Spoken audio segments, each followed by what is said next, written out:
یہ کہانی ایک شیر اور چوہے کی ہے۔ وہ شیر ایک دن کھانا کھا کر اپنے گفا میں جا کر آرام سے سو جاتا ہے اور اس کے گفا میں ایک چھوٹا سا چوہا رہتا تھا اور وہ چوہا ادھر اپنے بل میں گھس جاتا تھا۔ شیر ایک دن آرام سے سو رہا تھا۔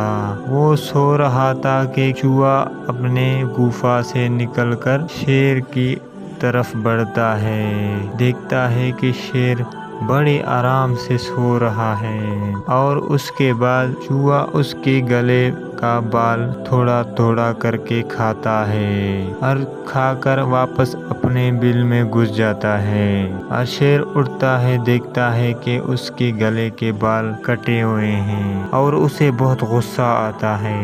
وہ کہتا ہے کہ کس کی جرت ہے جو میرے بال کھا رہا ہے۔ وہ پھر ادھر سے چلا جاتا ہے، پھر شکار کر کے دوسرے دن پھر آ کر سو جاتا ہے۔ پھر چوہا اٹھ کر پھر اس کے گلے کے بال کھاتا ہے۔ بال کھانے کے بعد پھر وہ چلا جاتا ہے اپنے بل میں۔ پھر شیر اٹھتا ہے، پھر دیکھتا ہے پھر اس کے گلے کے بال کم تھے اور وہ خراب دکھ رہا تھا۔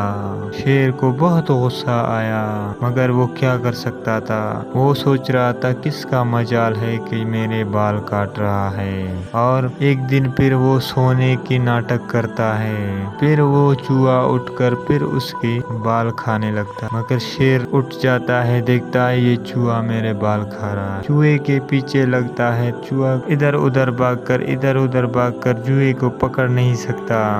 چوہا پھر اپنے بل میں گھس جاتا ہے، شیر کو ایسے ہی تنگ کرتا تھا۔ شیر نے ایک آئیڈیا سوچا، اس کے لیے کوئی جال بچھانا چاہیے کیونکہ یہ مجھے بہت تنگ کر رہا ہے۔ پھر ایک دن وہ بلی لے کر آتا ہے، بلی کو بہت کھانا کھلاتا ہے۔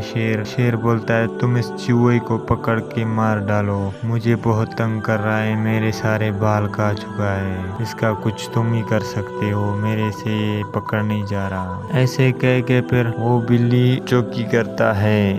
ایک دن، 2 دن، 3 دن چوہا بہت بھوکا ہوتا ہے، وہ تو پھنس گیا تھا، کیا کروں۔ ایک دن پھر وہ اپنے بل سے نکل ہی رہا تھا کہ بلی نے اسے پکڑ لیا اور وہ اسے کہتا ہے کہ بلی میرے دوست، تم نے مجھے تو پکڑا ہے، اگر تم مجھے مار دو گی تو شیر تمہیں ادھر سے بولے گا تم چلے جاؤ، پھر تم کہاں جاؤ گے؟ ایسے کرتے ہیں نا ہم ساتھ میں مل جاتے ہیں، میں اسے تنگ نہیں کروں گا، میں اسے چھوڑ دوں گا اور تم بھی مجھے چھوڑ دو اور تم بھی شیر کو جا کے بولو کہ میں نے چوہے کو مار دیا۔